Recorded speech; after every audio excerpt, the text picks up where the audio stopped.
Saludos, mi nombre es José Quesada y seré el instructor del módulo 4 del curso de inspectores denominado Inspección de Movimientos de Tierra, Corte y Relleno. Debido a las circunstancias que estamos atravesando en estos momentos, la clase es programada para el día 13 de marzo y 20 de marzo serán de manera virtual. Entonces, para el día de hoy vamos a abordar los temas que se estarían viendo en la clase del 13 de marzo.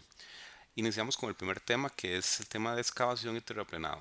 Este módulo básicamente lo que vamos a abordar son trabajos de lo que son movimientos de tierras, construcción de bases granulares, ensayos de laboratorio y también tendremos prevista una visita a campo posiblemente para finales del mes de abril.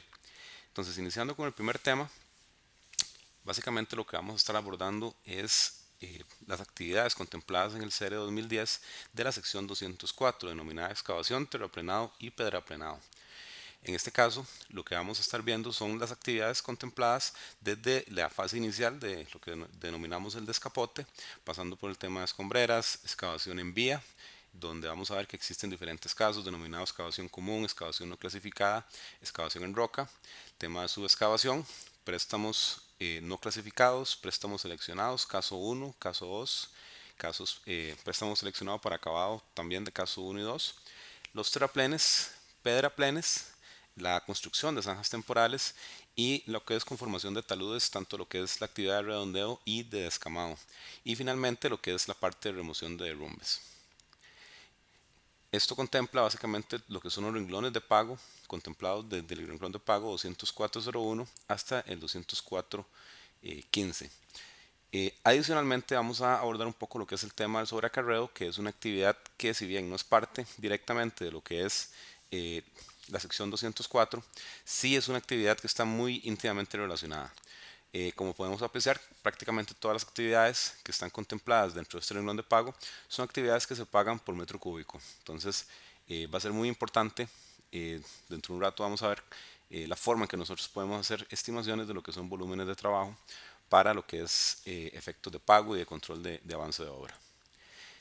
El primer caso que vamos a estar viendo el día de hoy es el caso del descapote, que son actividades básicas de movimiento de tierra, donde principalmente lo que vamos a estar ejecutando son limpiezas superficiales del terreno y en las cuales lo que vamos a establecer es la forma en que se desarrollan estos trabajos.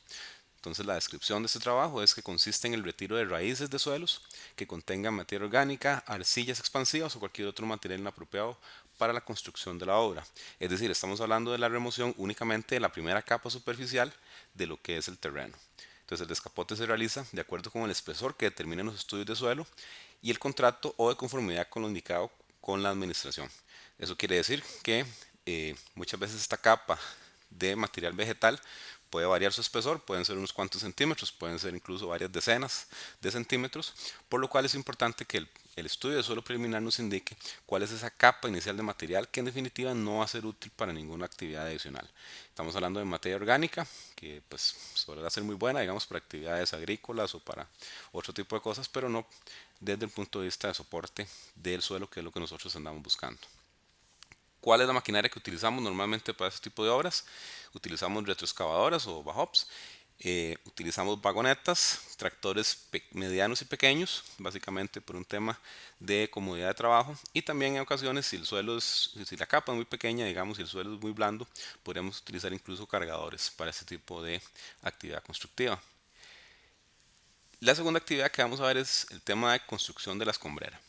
Las escombreras son básicamente depósitos de material sobrante del proyecto que necesitan ser colocados de una cierta manera en un sitio para disponer de ellos.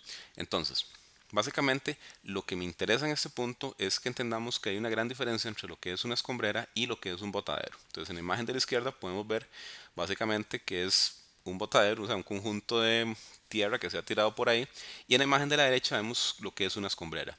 Una escombrera tiene varios elementos que la hacen funcional y que hacen de que este material que es proveniente de otro sitio se pueda almacenar de forma segura. Entonces, por ejemplo, el tema de construcción de taludes, construcción de zanjas y la forma en que se coloca el material son determinantes para que una escombrera sea funcional y que posteriormente incluso pueda ser utilizada para otro tipo de actividades. La descripción, en este caso la construcción de la escombrera, consiste en la colocación, extendido, humedecido, secado, compactación y acabado final de aquel material que no será utilizado posteriormente durante el proceso constructivo, es decir, material ya desecho, que tampoco se utilizará como material de préstamo o material de relleno. En este caso, la administración debe definir las zonas del proyecto que serán destinadas para la construcción de escombreras. Es muy importante entonces en este caso saber de que para construir una escombrera nosotros tenemos que asignar equipo que esté exclusivamente dedicado a esa actividad. Estamos hablando probablemente de tractores, de palas, de vagonetas, y que la forma en que esto se tiene que ir desarrollando tiene que ser de una forma ordenada. Es decir, no es simplemente agarrar la tierra y ir a tirar a qué lugar, a la propiedad de tal señor o algún lugar donde nadie nos va a molestar, sino que esto es un tema, digamos, que sí requiere de una planificación, incluso puede ser que requiera de diseños para lo que son los taludes y un ordenamiento de cómo es la forma en que vamos a desarrollar eh, la construcción de estos rellenos de escombrera. En este caso, como les decía, las maquinarias que utilizamos normalmente son tractores, vagonetas, excavadoras, principalmente para lo que es la construcción de zanjas temporales, y lo que son vagonetas articuladas. Muy importante, y en este caso quiero que pongan atención a la parte superior derecha de la pantalla. Vean ese bombillito que está ahí puesto. Ese bombillito es una referencia que les voy a estar poniendo en las filminas que son particularmente importantes para que ustedes tomen en cuenta al momento de estudiar, tanto para lo que son los quizzes como para el examen final. Estas filminas que tienen este bombillito van a ser, digamos, las principales fuentes de consulta para lo que son esas evaluaciones. Entonces, cuando ustedes estén estudiando, pónganle principal atención a estas filminas. En este caso, lo que me interesa, el punto que es importante rescatar en esta filmina es este concepto que está aquí. Una escombrera no es un botadero. Entonces, vamos a quitarnos ese concepto de la mente de que las escombreras son iguales a botaderos. Son muy distintos. Los botaderos como lo que tenemos a la derecha, que es simplemente ir a arrojar desechos en una ladera, en X lugar. Y la escombrera sí es una actividad constructiva planificada que hace que el resultado final de el producto sea un relleno que sea estable y que no represente un peligro para ningún usuario ni ninguna propiedad vecina. Ok, pasamos ahora a lo que es la excavación en la vía. Básicamente son actividades de movimientos de tierra en el cual la descripción de la excavación en vía es que es la extracción de todo material dentro de los límites del proyecto que no requiera el uso de explosivos. Este material puede ser utilizado en la construcción siempre y cuando cumpla con las especificaciones del proyecto, ya sea como material de terraplén, material para pedraplén u otras obras del proyecto. Entonces, en este caso, la excavación en la vía, el concepto importante es que son aquel tipo de obra en las cuales usted no requiera el uso de explosivos para eh, realizar la excavación del material. La maquinaria que utilizamos normalmente en este caso son excavadoras, que dependerá del tipo de obra, así será el tamaño de la excavadora que utilizaremos, vagonetas, camiones articulados o tractores.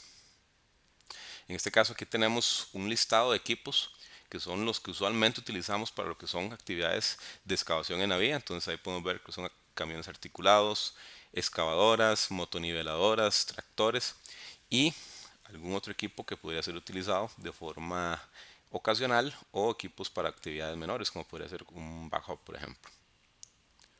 En este caso, la excavación en vía se refiere a todo el material excavado dentro de los límites del derecho de vía o dentro de las áreas de servidumbre, exceptuando lo que llamaremos posteriormente la excavación de préstamo, la subexcavación y la excavación estructural, que en el caso de la excavación estructural nos referimos a aquellas excavaciones que se hacen para construir posteriormente algún tipo de estructura precisamente. Entonces estamos hablando si tenemos que construir un bastión, si tenemos que construir algún tipo de fundación. Esa excavación que es mucho más delimitada y tiene que ser realizada de una forma un poco más fina, eso se paga a través de lo que llamamos excavación estructural. En el caso de excavación de préstamo lo vamos a ver dentro de un momento y así como el caso de la subexcavación. Esta excavación incluye todo el material encontrado independientemente de su naturaleza y características. ¿Qué quiere decir esto? Quiere decir que el concepto de excavación en vías es el concepto más amplio de movimiento de tierra que nosotros vamos a encontrar dentro de lo que es la sección 204 y va a ser el renglón de pago que se va a utilizar con mayor frecuencia cuando desconocemos la naturaleza del material o no tenemos claramente definidos cuáles son las cantidades de obra que se van a estar ejecutando, que es algo muy común dentro de los proyectos de construcción de carreteras. La excavación común, en este caso, tiene un asterisco en el título porque este es un tipo de excavación que ha sido modificada levemente su definición desde las versiones anteriores del CR 2010. Actualmente, la mayoría de las actividades de excavación, eh, digamos para materiales en una escala importante, se definen como excavación en la vía simplemente. Pero les quise dejar aquí un poco, digamos, el concepto de lo que era la excavación común, porque es algo que todavía se maneja mucho dentro del argot de la construcción. En este caso, la excavación común comprende aquellos materiales cuya excavación no requiere el uso de explosivos, como lo vimos igual en el caso de excavación de vía, aunque se puede contemplar la utilización de escarificadores o de rippers. Que los rippers, si ven la imagen de la izquierda, el tractor, esas uñas que tiene en la parte de atrás es lo que llamamos unos rippers.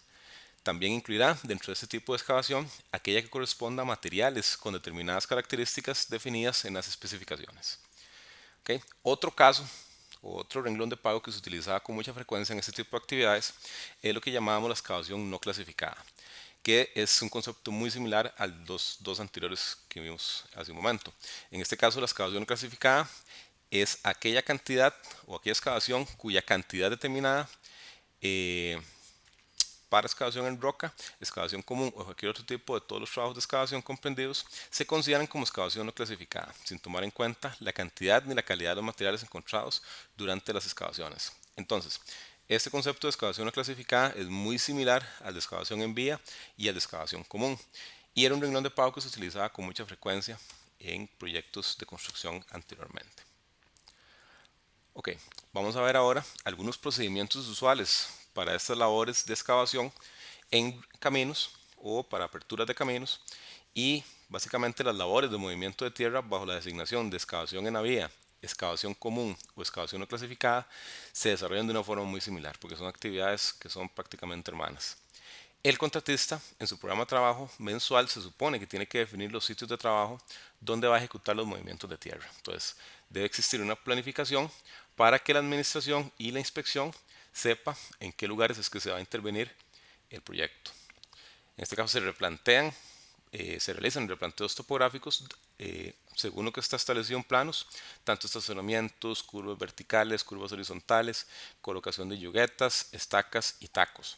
Estos indican a los operadores sobre el tipo de trabajo que deben realizar, tanto si son labores de corte o de relleno, y la magnitud de los mismos. Entonces, vamos a ver que una de las herramientas que normalmente nosotros vamos a estar encontrando dentro de los proyectos y movimientos de tierra, tanto para construcción de rellenos como para cortes, es la utilización tanto de estacas como de yuguetas. Entonces, en este caso, es importante realizar una revisión exhaustiva de la información en las estacas, yuguetas y tacos, pues estas definen el tipo y magnitud de los trabajos. Aquí nosotros vemos en imagen lo que nosotros llamamos una estaca.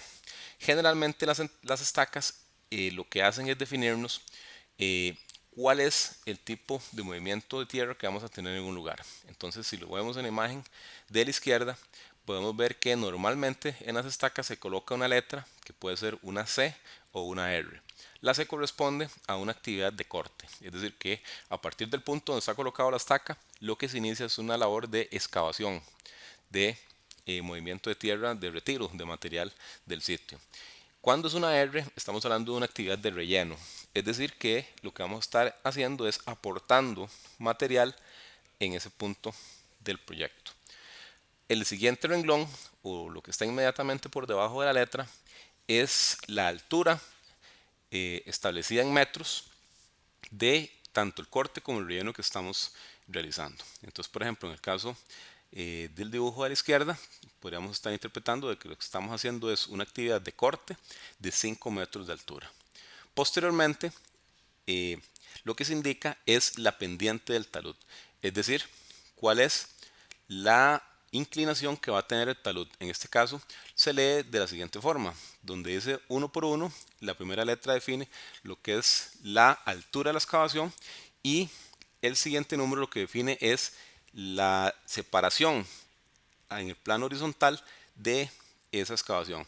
Entonces, por ejemplo, un caso donde se define una pendiente de 1 por 1, estamos hablando que por cada metro que se excava en forma vertical, se tiene que ir alejando 1 metro de forma horizontal. Es decir, estaremos formando un ángulo de 45 grados en la excavación. Si fuera una designación que dice 1 por 2, entonces quiere decir que estamos por cada metro de forma vertical que vamos a estar excavando, vamos a estarnos retirando 2 metros hacia el horizontal, lo cual quiere decir que estamos obteniendo un talud que es más, un poco menos inclinado. Entonces, eso quiere decir que estamos en presencia de un material que posiblemente tiene peores condiciones mecánicas y por lo cual no la podemos excavar de una forma tan inclinada. ¿Ok? Y el último dato que se incluye dentro de lo que son las estacas, perdón, lo que son sí, las estacas, es el estacionamiento. En este caso, definido como un punto dentro de la línea de centro del proyecto. Entonces, como vemos ahí en el caso del dibujo, sería en el punto 15 más 200. Entonces, ¿cómo se lee una estaca? Generalmente, primero inician con una letra que define el tipo de movimiento, posteriormente una altura, posteriormente cuál es la pendiente que llevará el talud que estaremos formando y finalmente el estacionamiento. Esta es una forma muy común de definir cuáles van a ser las configuraciones de corte y relleno. Pueden haber otras formas dependiendo del tipo de topógrafo que nos topemos en campo, pero esta es como la designación más típica que nos vamos a encontrar en la práctica. Entonces, esto va a ser muy importante que nosotros lo tengamos presente eh, para interpretar bien cómo es las actividades de corte y relleno a partir de la información que exista en una estaca. Asimismo, la continuidad de colocación de estos elementos están directamente relacionados con la calidad del trabajo. Es decir, entre más información nosotros tengamos como inspectores y como operarios, incluso para hacer estos trabajos, vamos a tener mejores resultados al final de la operación. Entonces, usualmente colocamos estacas cada 10 metros en zonas en curvas y cada 20 metros en zonas que son más rectas. En el piso o las subrasantes se recomienda colocarlas al menos cada 10 metros. Entonces, estas son como las recetas que existen. No es algo que esté normado, pero esto es como la práctica común. Generalmente en zonas que nosotros vamos a estar haciendo un corte o un relleno en una curva, vamos a querer poner estas estacas cada 10 metros. Y cuando son zonas donde es una recta, por ejemplo, entonces vamos a estarlas colocando por lo menos cada 20 metros. Entonces aquí vemos otra configuración. Entonces ven ustedes, por ejemplo, en la imagen de la derecha, lo que nos está diciendo es que en ese punto se tiene que realizar un corte de 10 metros, ahí dice 10.00, con una pendiente del 1 por 1 en el estacionamiento 17.500. Entonces ahí lo que nos está diciendo es que a partir de ese punto vamos a realizar un talud de corte a 45 grados en ese estacionamiento 17 más 500. Entonces esa es como la forma normal de establecer lo que son estacas dentro de lo que es el campo. Posteriormente también tenemos estos elementos a los cuales nosotros llamamos yuguetas. Las yuguetas básicamente son esos triángulos que lo que hacen es definir cuál es la inclinación del talud que vamos a cortar. Entonces básicamente estas yuguetas son fabricadas o son elaboradas por los topógrafos y ellas van definiendo cuál es la inclinación del talud que a partir de ese punto se va a construir. ¿Para qué nos sirve esto? Esto es una ayuda muy importante para los, vamos a ver, los operarios de excavadoras, porque ellos a partir de esta ayuda visual pueden ir definiendo cuál es la inclinación del talud. Entonces imagínense ustedes montados en una excavadora de ese tamaño. Una excavadora es un equipo importante, grande, y va a ser muy difícil para ustedes a partir de la información de una estaca únicamente saber cuál es la inclinación de un talud. Ya con estas yuguetas va a ser mucho más fácil. En muchos casos incluso se le amarran cuerdas. No sé si logran ver que hay unos clavitos pegados en la parte superior de la yugueta y con esa cuerda se logra definir una línea a seguir por parte de el operador de la excavadora. Algunos aspectos que son importantes a definir durante lo que es la inspección. Entonces, en este caso, ustedes como inspectores de este tipo de actividades tienen 3 escenarios en los cuales pueden intervenir. tanto lo que es antes de iniciar la excavación como lo que es durante la excavación y lo que es posterior a la excavación. Entonces vamos a ver qué actividades son típicas por parte de la inspección para desarrollar en cada una de estas etapas. Entonces, antes de la excavación, los inspectores deben corroborar que el sitio de trabajo corresponde a lo propuesto en el programa de trabajo mensual. Entonces, ¿se acuerdan? Hace un rato dijimos que el programa de trabajo debe definir cuáles son las zonas del proyecto donde se van a trabajar. Entonces, esto es como la primera cuestión que tiene que revisarse porque pues las cosas tienen que hacerse de una forma ordenada. No es como que un día estamos trabajando en el kilómetro 20, otro día estamos trabajando en el kilómetro 2, otro día en el kilómetro 40. Eso no funciona así, sino que tenemos que tener claro en qué zona del proyecto es que vamos a estar trabajando durante este mes de trabajo. ¿Ok? Importante, se tiene que verificar que se haya realizado el replanteo topográfico. ¿Cómo verificamos eso? Tiene que existir estacas, tienen que existir yuguetas, tienen que existir tacos que nos indiquen que la topografía del proyecto ya pasó por la zona y tiene definido cuáles son los trabajos que están próximos a desarrollarse. Eh, Siguiente punto es establecer si está claramente definido los límites del derecho de vía. Parece algo muy obvio, pero en muchas ocasiones, desgraciadamente, sobre todo en actividades que impliquen movimientos de tierra y taludes, podríamos correr el riesgo de invadir propiedades privadas. Entonces, tiene que tenerse claro de que el replanteo topográfico que se hizo anteriormente no invade zonas que son propiedad privada.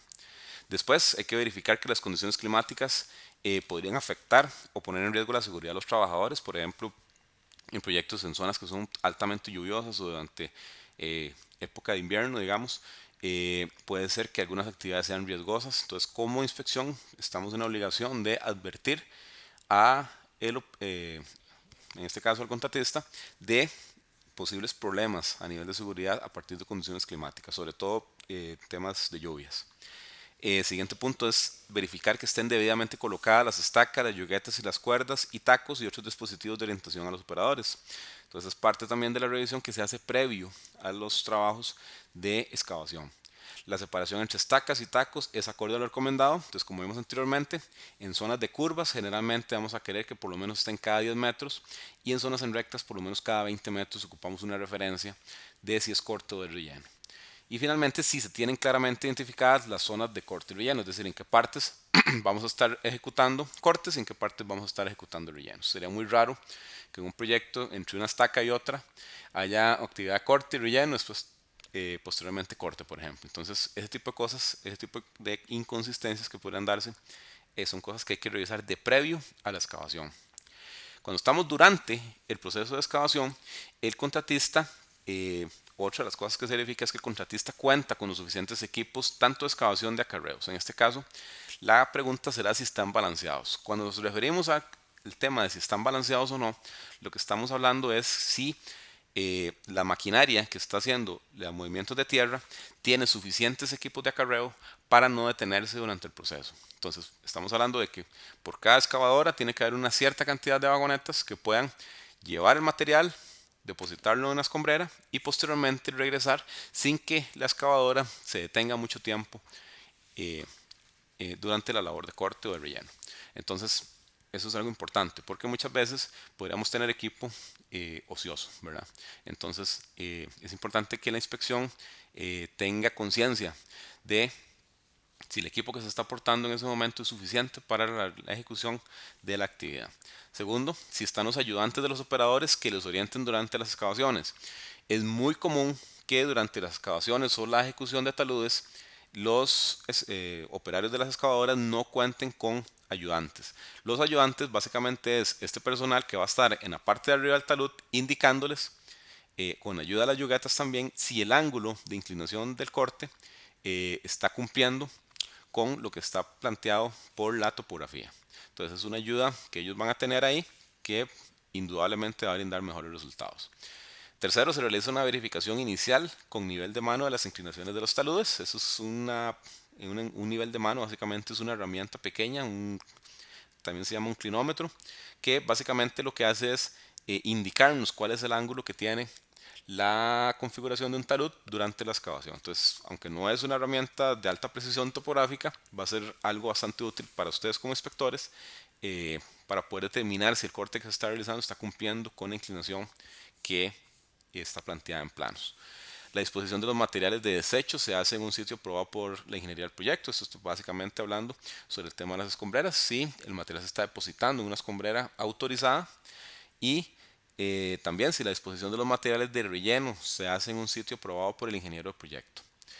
Se hace una verificación preliminar de las profundidades de excavación. En el caso de lo que son actividades de corte, eh, es fácil realizar verificación de las profundidades para verificar si estamos llegando a los niveles de subrasante que se están eh, proponiendo en lo que son los planos.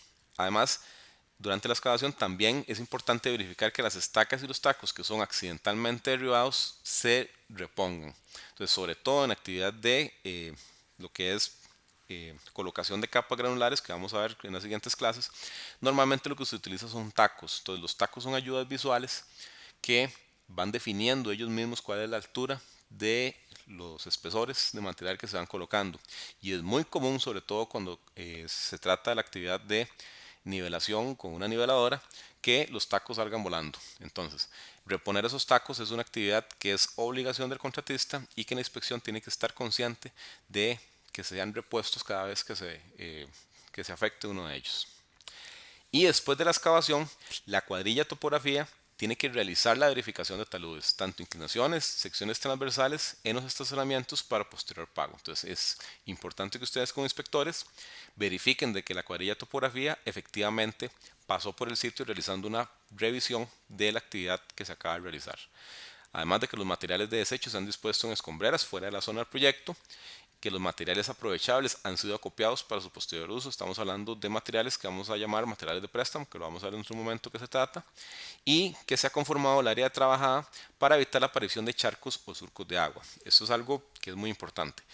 Siempre que se terminan las actividades de movimientos de tierra en un día, tiene que verificarse que el contratista con su maquinaria ejecute la construcción de zanjas temporales, es decir, de dispositivos, digamos, básicamente acondicionar la vía para que en caso de que en la noche se venga un aguacero, no se creen charcos o así acumulaciones de agua masivas que al día siguiente van a afectar el inicio de las actividades.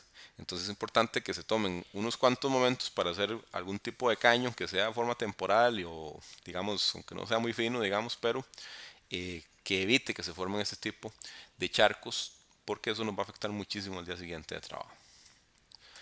Otra actividad de excavación, vean, esta tiene un billete, es lo que llamamos excavación en roca. La excavación en roca consistirá en toda aquella excavación realizada en materiales de procedencia ígnea, metamórfica o sedimentaria, es decir, piedras, o en formaciones geológicas firmemente cimentadas o litificadas, en cuya excavación se requiera en forma indispensable, sistemática y permanente el uso de explosivos. Entonces, excavación en roca es toda aquella excavación para la cual nosotros, de forma necesaria, tenemos que utilizar explosivos. O también aquella actividad donde podríamos utilizar martillos hidráulicos. Entonces, únicamente cuando nosotros ocupemos utilizar explosivos o martillos hidráulicos es que vamos a estar en la presencia de una excavación en roca. ¿Por qué hago hincapié en esta diferencia con respecto a la otra excavación? El uso de explosivos y el uso de martillos hidráulicos hacen que esta actividad sea particularmente cara en relación a la excavación común que hemos estado viendo. Entonces, este tipo de excavación puede costar, no sé, 3, 4 veces más de lo que cuesta la otra excavación. Entonces, es importante que este tipo de excavación esté muy limitada dentro del proyecto a lo que sea única y estrictamente necesario. ¿Por qué? Porque si no, el contratista va a querer cobrar volúmenes grandes con este tipo de reunión de pago que es mucho más caro. Entonces nosotros como inspección tenemos que estar muy atentos de que lo que es excavación en roca sea única y exclusivamente lo que ya en definitiva la maquinaria no puede llevar de forma normal, sino que ya tiene que utilizar o un martillo hidráulico o un explosivo. Aquí les traía un video sobre lo que es la diferencia entre la excavación con un martillo hidráulico y con explosivos. Este software que estoy utilizando para grabar la presentación no me permite ver videos. Entonces cuando estemos en la clase presencial, ahí se los voy a hacer llegar. ¿Cuáles son aspectos que son sujetos de inspección durante la excavación?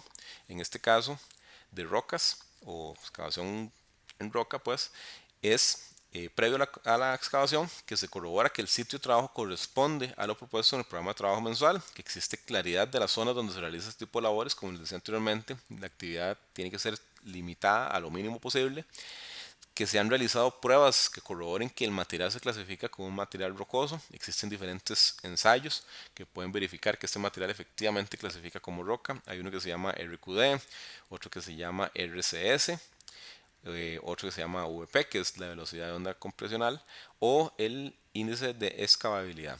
Entonces, estos son diferentes ensayos que se pueden realizar para, no vamos a entrar en detalle, pero para verificar que un material puede ser clasificado como roca y no como suelo. Entonces, además, que el contratista entregó un plan de barrenado. Barrenado son las perforaciones que se realizan dentro del material para incluir explosivos. ¿Cuál es el tipo de explosivos? Y cuál es el patrón de carga y la secuencia de explosión que se va a realizar. Entonces, este tipo de actividad, al utilizar explosivos, vamos a requerir, probablemente el contratista va a requerir subcontratar a una empresa especializada en este tipo de actividades. Entonces, ellos tienen que presentar a la ingeniería del proyecto y por lo tanto a la inspección cuáles son las zonas que van a ser sometidas a cargas de explosivos, en qué momento se van a hacer las detonaciones y cuál va a ser el patrón de esas cargas para reventar, digamos, lo que es el material rocoso. Ok, adicionalmente se han realizado labores de precorte del talud, es decir, ya hemos retirado todo el material suelto que puede haber alrededor de la roca y al finalizar las voladuras se han removido todos los productos explosivos y se ha recibido el visto bueno de los encargados de la voladura para ingresar con el equipo pesado. Eso es algo particularmente importante. ¿Por qué? Porque no siempre las voladuras son efectivas.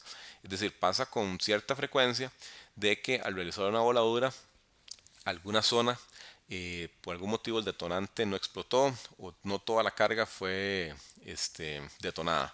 Entonces, es importante que las primeras personas que ingresan después de una explosión de estas son los mismos encargados del proceso de detonación. Entonces, hasta el momento en que ellos, digamos, autoricen de que entren otras personas, no se puede meter nadie ahí, mucho menos equipo. Entonces es importante respetar esto. Siempre después de una voladura, los únicos que ingresan son los encargados de la detonación. Y hasta que ellos no den la autorización, no se meten ni equipos, ni se mete trabajadores, ni se meten inspectores. Durante lo que es el proceso de excavación, en este caso se ha indicado el grupo de material a transportar bajo esta categoría, es decir, se sabe cuál es el volumen de material que corresponde a excavación por roca. La disposición de los materiales de desecho se hace en un sitio aprobado por la ingeniería del proyecto. La disposición de los materiales de relleno se hace en un sitio aprobado por la ingeniería. Y se cuenta con el equipo adecuado para fracturar las rocas de mayor tamaño que sean difíciles de transportar. Entonces, en muchas ocasiones, cuando se hace una voladura de estas, aún así quedan, digamos, partículas particularmente grandes que pueden hacer difíciles de transportar en una vagoneta o una articulada. Entonces, a veces es necesario meter un martillo hidráulico a romper estas rocas para poder ser transportadas. Posterior al proceso de excavación, entonces se tiene que verificar que los materiales hayan sido adecuadamente dispuestos en botaderos o como acopios para posteriormente ser utilizados como material de préstamo. Se han alisado los taludes hasta obtener una superficie razonablemente uniforme y libre de rocas sueltas. Esto es algo particularmente subjetivo, es decir, cuando se realiza una voladura, muchas veces la superficie no va a quedar totalmente plana, ¿verdad? Estamos claros de que cuando eso revienta puede fracturarse pues, de una forma totalmente desordenada, pero la idea es que no queden principalmente salidas, digamos, de material o rocas que puedan soltarse posteriormente. Entonces, todo lo que son rocas que se vean más o menos sueltas, con el mismo equipo tenemos que tratar de aflojarlas y pues que la superficie quede lo más razonablemente uniforme, ¿verdad?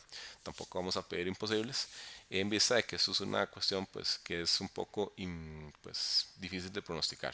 Se verifica que el desalineamiento máximo no supere los 30 centímetros en la parte inferior de cada nivel, es decir, vamos a estar verificando que estos abultamientos que pueden quedar después de lo que es la actividad de la voladura y después de que soltamos las piedras, tratar de que no superen los 30 centímetros de respecto a la línea del talud que estamos construyendo. ¿Ok? Para determinar, o algo que va a ser muy típico dentro de las actividades nuestras va a ser la determinación de volúmenes de tierra. Entonces, normalmente nosotros vamos a estar trabajando con esquemas que son parecidos a los de la imagen. Es decir, vamos a estar trabajando en configuraciones que son de terraza. Entonces, eso quiere decir que en la parte de la sección de la vía vamos a tener básicamente formas de trapecio y vamos a tener una cierta longitud entre estas diferentes áreas. Entonces, la mejor forma de aproximar las geometrías de las áreas transversales y asignar una ponderación promedio para obtener un área representativa, y luego esto se multiplica por una longitud de tramo. ¿Qué quiere decir?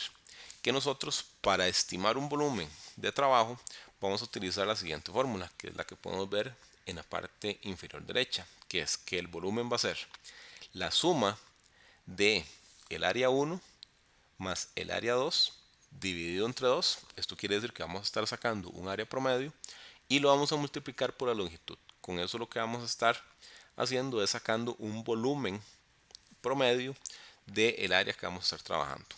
Entonces, ¿cómo vamos a nosotros a desarrollar esto? Básicamente, lo que hacemos es estimar el área del trapecio que tenemos tanto en la sección 1 como en la sección 2.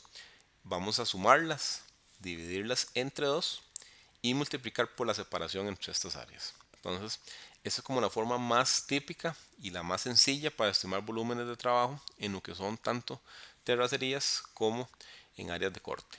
Entonces, cuando lleguemos nuevamente a la clase presencial, probablemente hagamos un ejercicio de repaso de cómo sería este tipo de estimación.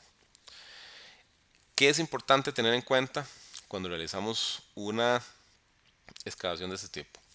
No es lo mismo lo que es el material suelto versus lo que es el material compactado. Entonces, una misma masa de material puede ocupar dos volúmenes diferentes, esto en vista del acomodo que tiene este y a nivel de compactación que presenta, ya sea en un estado natural, un material de corte, o por medio de un proceso de compactación de un material de relleno. Entonces, tal vez aquí lo importante es tener conciencia de que el mismo material, la misma masa de material puede ocupar dos volúmenes distintos.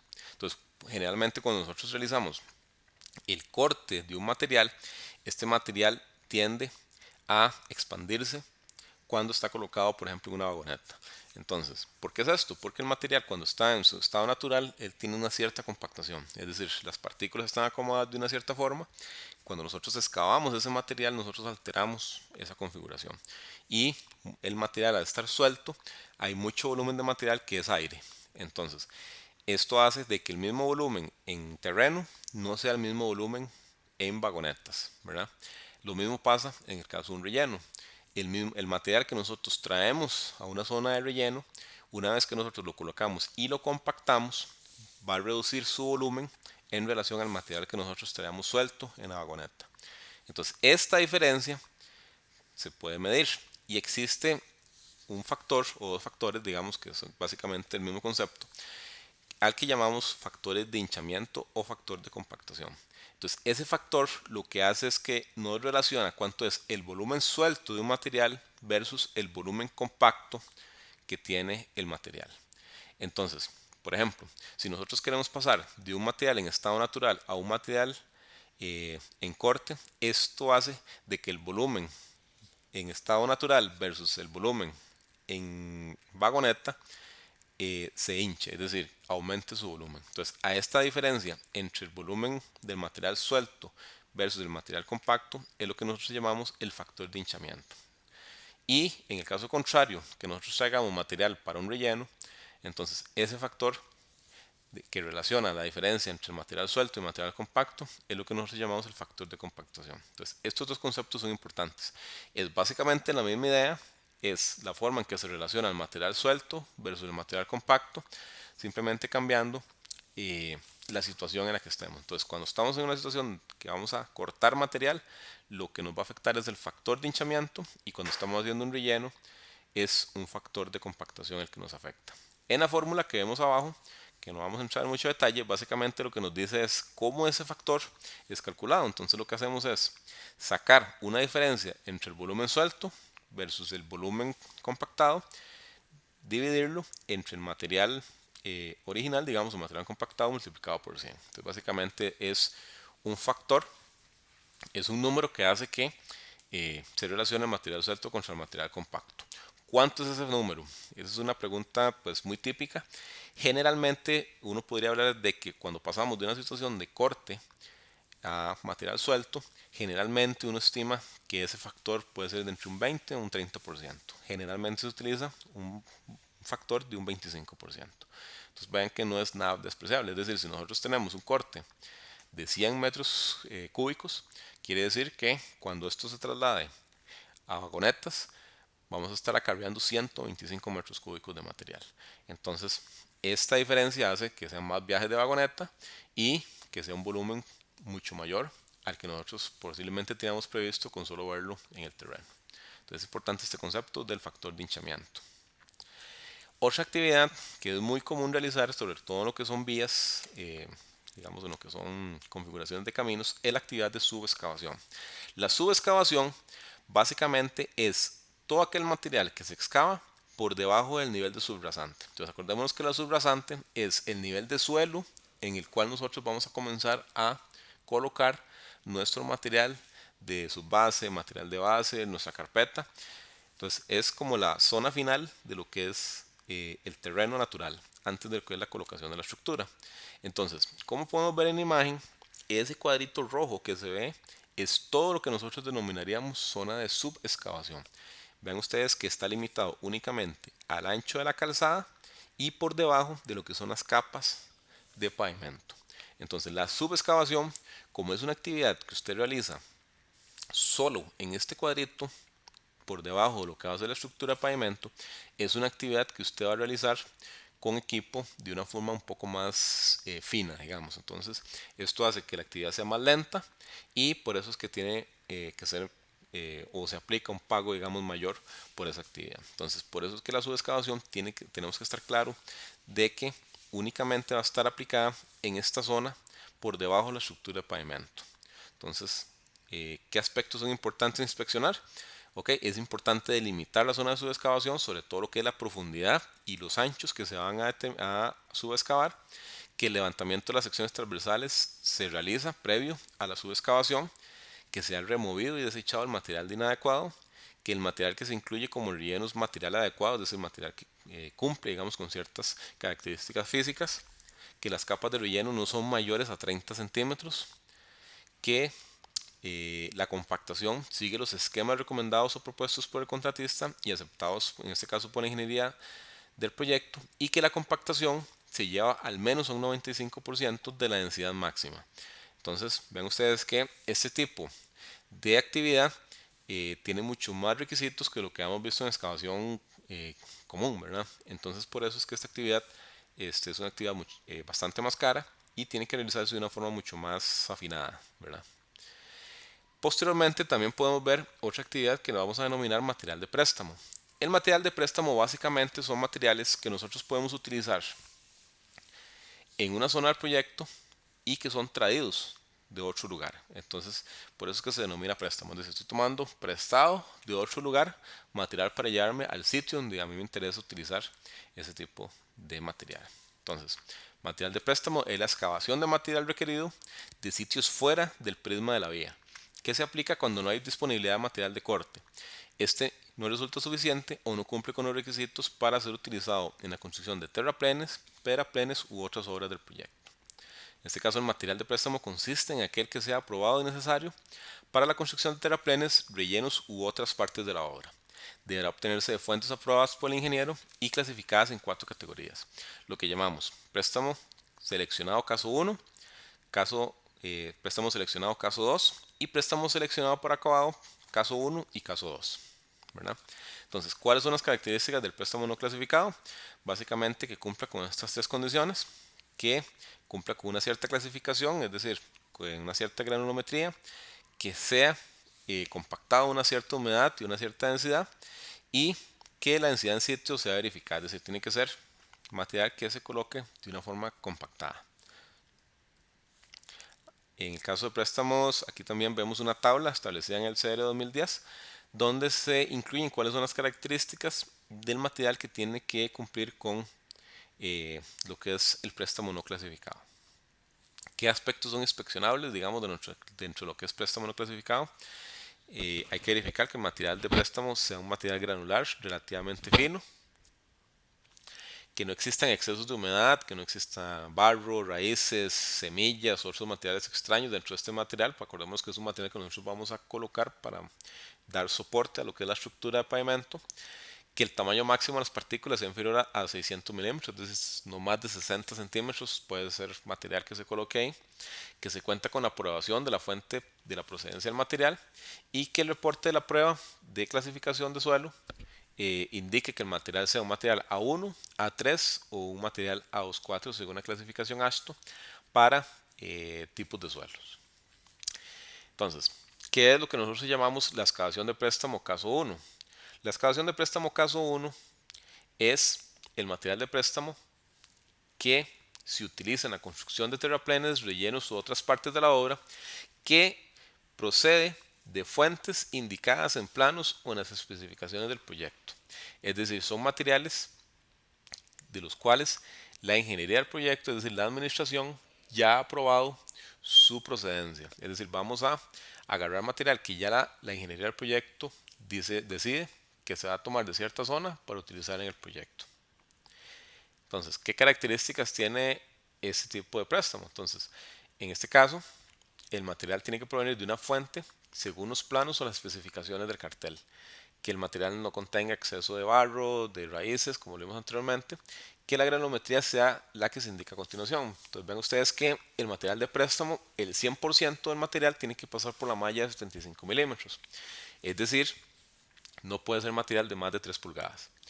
En este caso, 70-100% del material tiene que ser material que pase la malla de 1 pulgada y entre el 30 y 70% tiene que pasar la malla de 4.75 milímetros, que es un cuarto de pulgada, digamos, es la malla número 4. Y ven ustedes que solamente entre un 0 y un 5% pasa la malla 200, que es la malla más fina. En este caso, el límite líquido es de 30, es decir, no es un material que sea particularmente plástico, y el índice de plasticidad tiene que ser menor de 4. La compactación tiene que ser de al menos un 95% de la densidad máxima, es decir, es un material que se coloca y se compacta a un cierto nivel y que cumple con una cierta característica física para obtener un soporte adecuado. El caso 2 de lo que son los materiales de préstamo es el caso en el cual es el contratista el que elige el sitio de procedencia del material que se va a utilizar. Entonces, para que tengamos claros cuál es la diferencia entre la excavación de préstamo caso 1 y caso 2, es que la excavación en préstamo caso 1 es aquella en la cual la fuente del material es definido por la administración o ya está puesta en planos y especificaciones. Y el caso 2 es aquella condición en la cual es el contratista el que propone de dónde va a venir el material. Entonces tengamos claras esa diferencia. Caso 1 es definido por la administración, caso 2 es definido por el contratista. ¿Existe alguna diferencia en lo que son las solicitaciones del material? No, ninguna. El material de préstamo tiene las mismas características o tiene que cumplir con las mismas exigencias, ya sea si es aportado o definido por la administración o si es definido por el contratista. Entonces, la única diferencia entre caso 1 y caso 2 es quién define o de dónde viene el material que vamos a estar utilizando. Aquí vemos algunas características de lo que son los ensayos que se tiene que verificar para lo que es material de préstamo. Entonces, bueno, como podrán imaginarse ustedes, hay que cumplir con lo que es la clasificación que vimos anteriormente, tiene que cumplir con la granulometría, cumplir con las especificaciones de límite líquido, con la compactación y con la cantidad de humedad que posee el material al momento de la compactación. Entonces, que fue básicamente lo que vimos anteriormente. Una cierta granometría, un cierto límite líquido, un índice de plasticidad máximo y una compactación al momento de la colocación. Cuando estamos hablando de préstamos seleccionados, bueno, aquí vemos también otras características. Entonces ven ustedes la cantidad de materiales que, o cada cuánto es que se realiza la verificación. Entonces podemos ver que, por ejemplo, lo que es granulometría y límites líquidos se tiene que verificar cada 5.000 metros cúbicos. Y con lo que es la densidad en sitio o el contenido de humedad, aquí vemos que es cada 300 metros cúbicos que se tiene que hacer una verificación de lo que es la densidad del material que se está colocando. ¿Ok? Aquí vemos la especificación de lo que es granulometría, entonces la que vimos anteriormente, básicamente es un material que todos los componentes de ese material de préstamo va a estar por debajo de las 3 pulgadas, que entre 70 y 100% pasan la malla de 1 pulgada y entre 30 y 70%, es decir, la mayoría del material va a ser un material que va a estar retenido en lo que es la malla número 4. Finalmente, no vamos a querer una presencia excesiva de finos, por eso es que se limita hasta un máximo de 5% lo que es el material que pasa a la malla 200.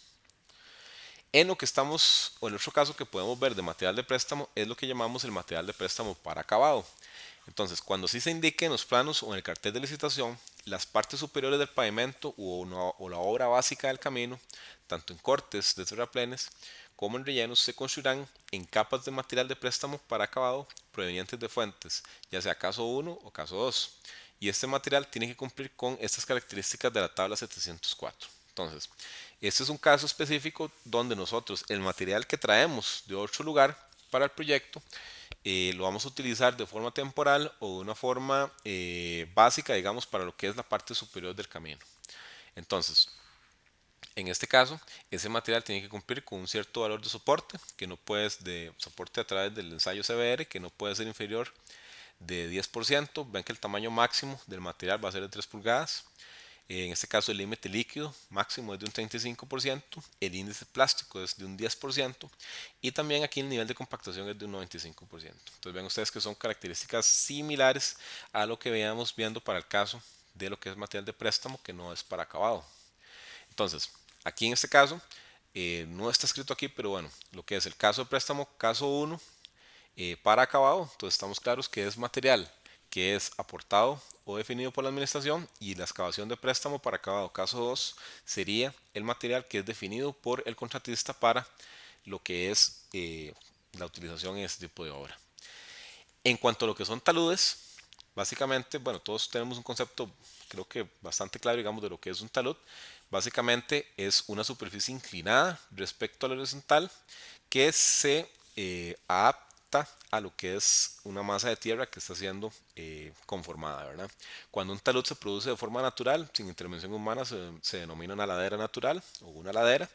Y cuando los taludes son hechos por intervención del ser humano, se denominan cortes o taludes artificiales, según la génesis de su formación. En el corte se realiza una excavación en una formación de naturaleza tierra, digamos, de forma natural, en tanto que los taludes artificiales son los lados inclinados de los terraplenes. También se producen taludes en el borde de una excavación que se realiza a partir del nivel de terreno natural, a los cuales se les suele llamar taludes de excavación. Entonces los taludes, su conformación es una actividad directamente relacionada con las actividades de excavación de tierra o en roca. Adicionales a las labores de excavación de la sección 204, se establecen dos actividades adicionales que son directamente enfocadas al acabado de lo que son los taludes, lo cual vamos a llamar los redondeos de taludes y los descamados de taludes. Entonces, ¿en qué consiste el redondeo de taludes? Básicamente el redondeo de taludes consiste en dar acabado a las zonas de borde de los taludes, tanto al pie como en la corona, es decir, en la parte de abajo como en la parte de arriba.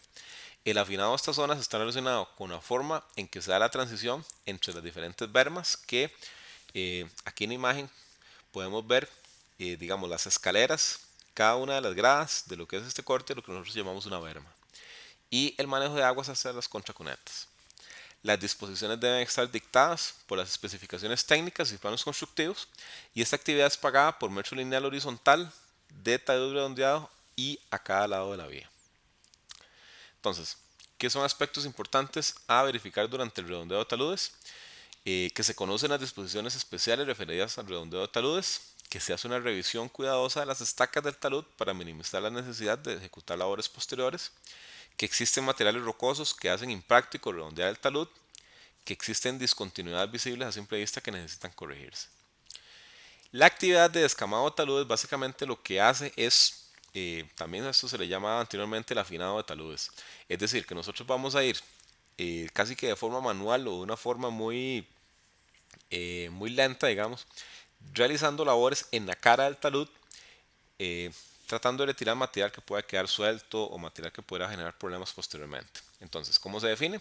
Estas labores están orientadas al afinado de la cara del talud, buscando que el agua se desplace rápidamente sin generar mayores daños, es decir, sin generar surcos, y esta actividad favorece el posterior crecimiento de vegetación que reduce la erosión. Además, tiene como tarea primordial remover rocas que puedan desprenderse posteriormente durante la operación de la vía. Entonces, aquí en esta actividad lo que vamos a hacer es trabajar en la cara del talud y tratando de realizando un afinado de la misma. Esto es algo que se puede generar siempre, no necesariamente. Entonces, por ejemplo, en el caso de la foto, ¿qué podríamos hacer en ese caso? Vean ustedes, es un talud de corte donde apareció una piedra que en definitiva no puede ser cortada, que si por ejemplo incluíamos explosivos en esa zona, podíamos generar mayor daño o generar un derrumbe en el talud. Entonces en muchos casos, o por ejemplo en este caso en específico, esa roca se dejó en el sitio. Es decir, no se generó ninguna actividad adicional al considerarse previo, digamos, a la ejecución de una perforación, que la roca, digamos, el cuerpo principal de la roca era gigantesco y que simplemente esto que sobresale aquí era una punta de lo que era esa piedra. Entonces, en este caso, no se consideró que representara un peligro para los usuarios y simplemente se dejó ahí. Entonces, vean ustedes que también en este tipo de cosas, tanto en el descamado como en lo que es el redondeo de taludes, también priva un principio este, de vamos a ver, de lógica, digamos, o de qué es lo más conveniente para el camino. Entonces, casos como estos pueden aparecer. ¿Qué actividades se inspeccionan, digamos, durante la actividad de descamado de taludes o afinado de taludes? Entonces ven ustedes que básicamente todos los materiales que sean de más de 15 centímetros de diámetro deberían ser removidos, aunque bueno, podemos tener casos como el que vimos anteriormente, que sería imposible hacerlo. Se remueven todos los materiales salientes que puedan deslizarse, que se presentan deslizamientos menores que requieren labores adicionales, o que existen rocas en las caras de los taludes que puedan desprenderse. Entonces, este tipo de actividades lo que hacen es básicamente brindar una superficie lisa a lo que es la cara del talud. Como vemos en imagen, se pueden utilizar diferentes equipos, desde cuestiones meramente manuales hasta también pues, equipos adaptados para facilitar lo que es la ejecución de esta actividad. Otra actividad que vamos a estar estudiando es lo que es la construcción de terraplenes y pedraplenes. Entonces ya vamos a ver cuál es la diferencia entre los dos. Básicamente un terraplén es la colocación y compactación de materiales excavados en la vía o en bancos de préstamo. Tanto lo que es preparación de la fundación de terraplenes, construcción del terraplén en la vía, construcción de escalones para terraplenes a media ladera, la construcción de diques, rampas y bermas, o el relleno de áreas subexcavadas por debajo del nivel definido por la subrasante. Entonces básicamente un terraplén es una configuración de terreno que nos va a permitir posteriormente cimentar lo que es la estructura de pavimento. Entonces puede ser realizado a partir de rocas o de tierra. En el caso de rocas se define como material rocoso aquel material que contiene un 25% o más en volumen de rocas de más de 10 centímetros de diámetro. En el caso de tierra se define como aquel material que contiene menos de un 25% de pedazos de roca de más de 10 centímetros de diámetro. Entonces, esa es la diferencia que tenemos que tener clara entre lo que es un material que se considera rocoso y un material que se considera tierra. ¿Ok? Entonces, esta actividad de lo que es la construcción de un terraplén está definido por los renglones 204.10, 11 y 12, definidos como construcción de terraplén, construcción de pedraplén y proceso de compactación. Entonces, ¿cuál es la diferencia inicial que vamos a estar planteando entre lo que es un terraplén y un pedraplén? Es que el pedraplén es básicamente un material que la mayoría de sus componentes son piedras o son rocas, definidas como aquel material que contiene más de un 25% en volumen de material de más de 10 centímetros de diámetro. El terraplén es aquel material en el cual su configuración o la mayoría de su material es material de tipo tierra, ¿verdad? Ok, entonces aspectos que se inspeccionan en la preparación de la fundación de un terraplén. Tiene que verificarse que las labores de limpieza y de desmonte o escapote han sido finalizados en su totalidad, que el terreno se despejó hasta una profundidad de 15 centímetros por debajo del nivel de subrasante, que se han removido todos los materiales existentes, llámese concreto, mezcla asfáltica, grava, etcétera, hasta una profundidad de 15 centímetros. que el terreno es capaz de soportar las cargas de maquinaria sin sufrir deformaciones excesivas, que no se tiene presencia de terrenos saturados o afloramientos de agua, que si existe una pendiente mayor del 1 a 3, es decir, por ejemplo, un metro en vertical y 3 en horizontal, el terreno se corta utilizando bermas que facilitan las labores de colocación y compactación, y que los espesores de material no superan los 30 centímetros de espesor. En este caso, la construcción de terraplenes pueden tener diferentes configuraciones. Entonces, ven ustedes, por ejemplo, ese caso de la foto. En el caso aquí que estamos viendo lo que es fundación de terraplenes, ¿qué pensarían ustedes sobre esta fundación de terraplén? ¿Ustedes creen que este terreno era apropiado para construir un terraplén? Posiblemente no, ¿verdad? Entonces estamos hablando de que parte de la inspección consiste en observar cosas como estas, ¿verdad? Que es la presencia de material vegetal en la fundación del terraplén. Podrán imaginarse ustedes que ese terraplén al poco tiempo va a estar todo deformado, ¿verdad? Porque este material simplemente se va a podrir en un corto plazo y va a hacer que el terraplén pues tienda a deformarse. Entonces estas cosas que tenemos que verificar cuando verificamos la fundación de un terraplén. ¿Ok? ¿Qué otros aspectos tenemos que verificar ya cuando estamos construyendo el terraplén? Es que los espesores de material no superen los 30 centímetros de espesor, que el material a colocar contiene al menos un 25% de rocas mayores a 10 centímetros en el caso de un pedraplén, que las compactaciones cerca de estructuras, llámese bastiones, cabezales, aletones, fueron ejecutadas de forma manual, o sea, de forma puntual con equipos livianos, que en las zonas donde se planea construir pilotes, el tamaño máximo de las partículas no exceda los 10 centímetros, que se verifique que las compactaciones sean de al menos un 95% de la densidad máxima, que se realiza la compactación de los taludes laterales del terraplén. Es decir, estos costados del terreno que tienen forma inclinada tienen que también llevar un proceso de compactación. ¿Ok? ¿Cuáles son los requisitos de los materiales para la construcción de terraplenes? En este caso, los materiales usuales a utilizar en los terraplenes deberán cumplir con la capacidad de soporte igual o mayor al considerado en el diseño de la estructura de pavimento. Además, estos suelos pueden contener hasta un 25% de volumen de material rocoso entre 10 y 20 centímetros de diámetro en su dimensión mayor. En casos excepcionales y aprobados por la administración, se pueden utilizar suelos predominantemente rocosos con partículas entre los 30 y los 60 centímetros de diámetro. Los suelos no deben ser de origen orgánico, es decir, no pueden ser material como el que vemos en la foto anteriormente, y deben estar libres de raíces, troncos y de cualquier otro tipo de desecho vegetal. No recomendamos o no se recomienda el uso de suelos arcillosos altamente expansivos que clasifiquen de acuerdo a la clasificación internacional de suelos como CH o según la clasificación AASHTO como un A7-6. ¿Okay? Entonces estamos hablando de algunas condiciones básicas para que los materiales en la construcción de terraplenes sean aceptables. El caso de pedraplenes, entonces los pedraplenes son aquellos terraplenes que se construyen principalmente con material rocoso, ¿verdad? Entonces, básicamente la misma configuración que vamos a estar manejando, simplemente con una leve diferencia en el material. Pedraplén implica la utilización en su mayoría de material de tipo roca. En este caso, los espesores de material no superan los 30 centímetros de espesor. El material a colocar contiene al menos un 25% de rocas mayores a 10 centímetros de diámetro.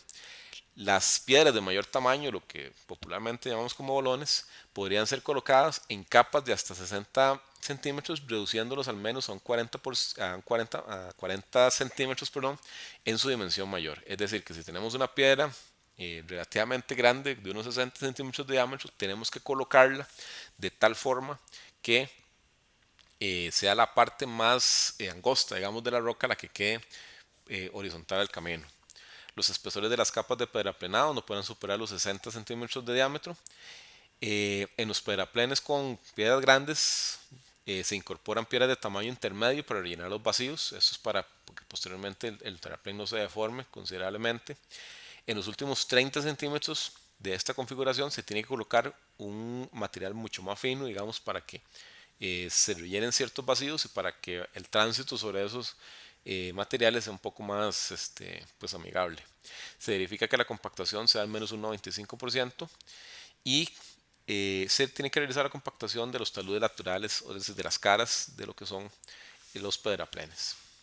En este caso, algunos requisitos para los materiales de pedraplenes es que la gravedad específica sea de 2.5, que la absorción sea máxima de un 4.2%, que el índice de durabilidad sea de 52 para agregado grueso y que la pérdida por abrasión en la máquina de Los Ángeles sea máxima de un 50%. Entonces, estos son ensayos que vamos a ver en una sesión posterior de qué se tratan y vamos a realizar una visita al laboratorio para que ustedes pues, logren ver por lo menos de forma demostrativa en qué consisten esos ensayos. Entonces, por ejemplo, de acuerdo a lo que vimos anteriormente, qué cosas están mal en este terraplén. Entonces, vean ustedes, por ejemplo, la configuración del material de base. Entonces, es un material totalmente orgánico. Ahí podemos ver incluso las matas que quedaron ahí. Entonces, ahí no se realizó la actividad ni de descapote, ni de subexcavación, ni se realizó la remoción de material orgánico. Entonces, este es un material que cuando ya le metemos la carga al terraplén y posteriormente le metemos la carga de la estructura de pavimento, es muy probable que ese material se deforme. Vean ustedes la configuración de los taludes del terraplén. No están compactados, no siguen una forma definida, digamos, en lo que son las caras. Es claramente visible de que cuando cae agua ahí, el agua corre libremente y ya está formando surcos. Entonces, todas estas son condiciones que hacen de que ese trabajo que se realizó en este terraplén no vaya a durar. Entonces, este terraplén básicamente está condenado a no funcionar en un corto plazo, ¿verdad? Entonces, aquí hay varias cosas que están mal ejecutadas. ¿Ok? Cuando se hace una revisión final de la construcción del terraplén, tenemos que hacernos las siguientes preguntas. ¿Se aprecian deformaciones que hacen suponer que por debajo del terraplén se tiene un suelo blando? ¿Se considera necesario sustituir parte del material soportante del terraplén? ¿Se genera una superficie drenante que no genere charcos o surcos? ¿Se cuenta con el registro completo de las compactaciones realizadas durante la construcción del terraplén? ¿El terraplén cuenta con los bombeos indicados en los planos? Se hace una revisión topográfica de las condiciones finales de terraplén previo a la colocación de las capas granulares. Entonces, todas estas son preguntas o cuestionamientos que tenemos que nosotros como inspectores realizarnos una vez que terminamos la construcción del terraplén. Entonces, si todas estas preguntas tienen una respuesta positiva, digamos, es decir, que se está cumpliendo, entonces estamos ya ante una situación en la que podemos aprobar que sobre este terraplén se coloquen capas granulares para la estructura de pavimento. ¿Cuál es el equipo que utilizamos normalmente para estas actividades? Podemos utilizar tractores, vagonetas, excavadoras, camiones articulados, compactadores y otros equipos que se llaman mototradillas, que ya posteriormente vamos a ver de qué consiste este equipo. En lo que estamos hablando de la configuración de los terraplenes, podemos tener diferentes situaciones en la cual podemos tener terraplenados en terrenos complicados. Entonces, por ejemplo, vean ustedes esta configuración. Estamos colocando un terraplén, es decir, un relleno de camino para posteriormente colocar capas de pavimento en una ladera. Entonces, vean ustedes, por ejemplo, esa configuración. Si nosotros tenemos un terreno inclinado y nosotros colocamos una capa de terraplén, digamos, en esta forma, es muy probable de que ese terraplén tienda a deslizarse con el tiempo. Entonces, esta configuración no es una configuración adecuada. ¿Por qué? Porque el terreno que estamos colocando encima, es decir, el terraplén, va a tender a deslizarse hacia lo que es en la misma dirección de lo que es la ladera. Entonces, ¿qué es lo indicado hacer en estas situaciones? Lo que es indicado es configurar el terreno natural en una configuración de bermas, es decir, de gradas, para posteriormente construir el terraplén. Es decir, que tendríamos que hacer una actividad de corte de previo a colocar el terraplén para asegurarnos de que el mismo no va a deslizar en la dirección de la ladera. ¿Okay? Que es este caso que vemos aquí. Entonces vean ustedes cómo nosotros colocamos a partir del terreno natural, hacemos un corte en escalera para posteriormente construir el terraplén. Entonces esta es la forma correcta de realizar un terraplenado en una zona que es una ladera. Podemos tener diferentes configuraciones y por ejemplo si estamos en una situación un poco compleja, digamos que ocupamos reforzar lo que es el terraplén, es decir, si no disponemos de material competente, podríamos utilizar lo que se llama un terraplén reforzado, que es básicamente una configuración de suelo reforzado para asegurarnos de que el mismo no va a generar deslizamiento. ¿Qué haríamos en una condición como esta? Entonces vean ustedes, nos enfrentamos a una condición de terreno de una planicie donde hay acumulaciones de agua y sobre esta zona vamos a construir un terraplén. Entonces, aquí hay que empezar, obviamente, por manejos de aguas. Si no fuera posible drenar del todo una superficie como esta, entonces existen alternativas para colocar material que permitan el drenaje. Entonces estaremos colocando una capa inicial probablemente de rocas que nos eh, faciliten posteriormente la construcción del terraplén sin que se nos hunda el terreno, retirar el material que pueda ser más deformable, digamos. En este caso podemos retirar todo este material orgánico que está aquí y ya después, a partir de una construcción correcta, de una fundación para el terraplén, colocar nuestro material para lo que es la cimentación de nuestro camino. Entonces pueden haber diferentes esquemas de terraplenado que pueden solucionar una situación como la anterior. Entonces ven ustedes, por ejemplo, la imagen de la izquierda arriba. Entonces, ven ustedes, esa es una configuración que muchos países utilizan para caminos de bajo volumen que se llaman empalizadas. Entonces, las empalizadas lo que hacen es colocar madera en un nivel de la fundación para hacer un drenaje natural de las aguas antes de colocar el terraplén. Entonces, en este caso lo que se hace es que se coloca una capa de un geotextil y posteriormente se colocan este tipo de materiales para posteriormente cimentar el camino. ¿Cuál es la desventaja de esto? Pues como lo veíamos en una imagen anterior, este tipo de troncos eventualmente van a tender a podrirse y entonces ahí podremos tener problemas, digamos, en lo que es la fundación del terraplén. En otros casos podríamos utilizar materiales geosintéticos o geomallas que nos permitan remediar un poco lo que es una situación de un terreno blando. Entonces, como podemos ver en la imagen de la izquierda abajo, nosotros podríamos colocar un geotextil que nos brinde un reforzamiento, lo que es la fundación del terraplén. Y podemos llegar a casos tan extremos como el de la imagen de la derecha de arriba, donde ven ustedes que se está haciendo una fundación para un camino, digamos, un terraplén, prácticamente en una zona totalmente emposada. Entonces, ¿esto cómo se logra? Se logra a través de la utilización de geomallas y de geotextiles ya especiales que permiten de que usted construya posteriormente un terraplén en una superficie seca. Entonces, ya es un caso extremo que también, digamos, entra dentro de lo que es la construcción de un terraplenado. Aquí vemos otras configuraciones de terraplén. Entonces ven ustedes con lo que denominamos un terraplén completo, que es básicamente un terraplén que tiene dos caras inclinadas a los costados, es decir, nosotros estamos levantando el camino considerablemente respecto a lo que es la fundación de terreno natural. ¿Y cuáles son problemas relacionados con terraplenado? Pues ven ustedes, una mala configuración de terraplenado puede tener problemas de deslizamientos, puede tener problemas de malos controles de agua, eh, fallas en rellenos, etcétera. Entonces, muchas veces los problemas que nosotros vemos en las vías es precisamente porque no se realizaron procesos adecuados de terraplenado durante la fase constructiva.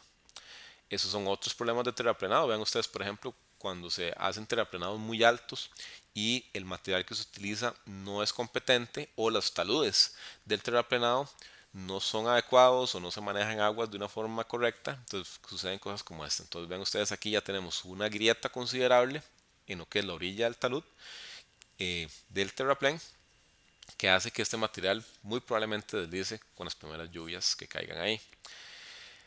Entonces, una de las actividades que están relacionadas con lo que es también la configuración de terraplenes es la construcción de zanjas temporales. Entonces, zanjas temporales muchas veces también las denominamos contracunetas y básicamente consiste en la excavación de zanjas o canales de desagüe para que se pueda que pueda ejecutar el equipo convencional de movimiento de tierras cuya construcción se puede realizar también a mano. Entonces, esto básicamente lo que hace es brindar una superficie para evacuación de aguas cuando estamos realizando actividades de corte en taludes. Entonces, ¿qué son aspectos importantes a inspeccionar durante la construcción de estas zanjas temporales o contracunetas? Que se remueven todas las raíces y troncos y rocas, que se cuenta con un equipo adecuado para la conformación y la excavación, que se mantenga la sección transversal indicada en planos, tanto en forma como en área, que exista continuidad entre el terraplén y las contracunetas, que la pendiente de la contracuneta es efectiva para evacuar agua sin generar acumulaciones o desbordamientos y que se hace una limpieza manual para evitar que queden desechos, hojas, estacas, sedimentos, otras cosas que puedan bloquear lo que son las zanjas temporales o las contracunetas. Durante la excavación tenemos que verificar que el terreno afectado no pierda resistencia y estabilidad, que la profundidad de la zanja sea de al menos 50 centímetros, aunque esto es algo que puede adaptarse, digamos, a las condiciones de sitio, y que la pendiente longitudinal mínima sea de un 3%. Como mínimo, así como para que el agua realmente pueda correr, siempre se ha hablado de que por lo menos tiene que ser un 1%, pero digamos aquí se recomienda que sea de un 3%. ¿Qué sucede en estos casos? Pues ven ustedes aquí, no hubo construcción de zanjas temporales, o las que se construyeron, pues se construyeron sobre terrenos que eran muy erosionables, y esto genera problemas de desempeño de lo que son los terraplenes. Entonces ven ustedes que estos problemas pueden generar daños realmente graves, ¿verdad? En el caso de que tengamos pendientes muy importantes o volúmenes de agua muy grandes, tenemos que considerar si la mejor alternativa es construir cunetas simplemente excavadas en tierra, o que sean recubiertas con concreto, por ejemplo. Entonces, si tenemos volúmenes altos o velocidades muy altas de flujo en la cuneta, entonces estamos hablando de que probablemente ocupemos eh, revestir lo que son esas capas, perdón, esas zanjas, para que no sucedan cosas como las que están en la foto. Otra actividad que es muy común dentro de los movimientos de tierra es la remoción de derrumbes. Entonces, bueno, todos tenemos la idea de lo que es un derrumbe. Y esta excavación básicamente consiste en la eliminación de materiales provenientes de desprendimientos en los taludes excavados o en las laderas naturales. Si no existe en el cartel ese renglón, las excavaciones de estas condiciones se pagan como excavación común. Entonces, estas actividades muchas ocasiones son, pues, obviamente es muy difícil determinar volúmenes o prever un volumen de material que se va a derrumbar, pero se utiliza el mismo equipo, y en este caso se paga en relación al volumen que se saca de eh, lo que es el derrumbe, hasta llegar a una configuración que se considere pues, aproximadamente estable, ¿verdad? Entonces, esta actividad incluye la remoción, acarreo de material de deslizamientos, desprendimientos y derrumbes, así como su acarreo y colocación en los sitios de botadero o donde se indique la administración. En este caso, no es botadero, son escombreras. No se incluye el material de deslizamientos o derrumbes atribuibles al método de operación del contratista. Se mide el volumen del material suelto en banco, en metros cúbicos y con topografía. No se permitirá dejar cordones o camillones de material suelto removido. Es decir, no es válido que nosotros en las orillas del camino vayamos acumulando material, porque esto después nos representa un problema para el manejo de aguas. Algunas consideraciones adicionales: en el caso que durante los trabajos de cualquier tipo de excavación se presente algún descubrimiento de restos arqueológicos, es decir, nos aparezca, no sé, una vasija o algo así por el estilo, eh, que se esté relacionado con un sitio de asentamiento humano antiguo, reliquias fósiles o objetos de origen de interés arqueológico o paleontológico, el contratista deberá atender lo incluido en las secciones 108.02 de protección y restauración de la propiedad del paisaje, 111.02 campamentos, plantas y manejo de materiales, 111.03 de explotación de sitios de préstamos, 111.04 de botaderos y 111.05 de precauciones durante los trabajos. Entonces, en muchas ocasiones, si ustedes se encuentran durante una excavación de restos arqueológicos, digamos, como les dije, vasijas o cosas por el estilo, lo más indicado es que se ponga en contacto con las autoridades del Museo Nacional, que son los encargados de determinar si eso es material que es arqueológico o si simplemente es algún tipo de desecho, ¿verdad? Entonces, esto, con esto concluimos lo que es la primera sesión de lo que es el módulo 4 para el día de hoy. Restan dos sesiones más para el día de hoy, entonces posteriormente vamos a estar hablando de maquinarias y algunos trabajos adicionales en lo que es terraplenados, y de esta forma concluimos la primera sección de, del primer tema, lo que es el curso, y del módulo 4.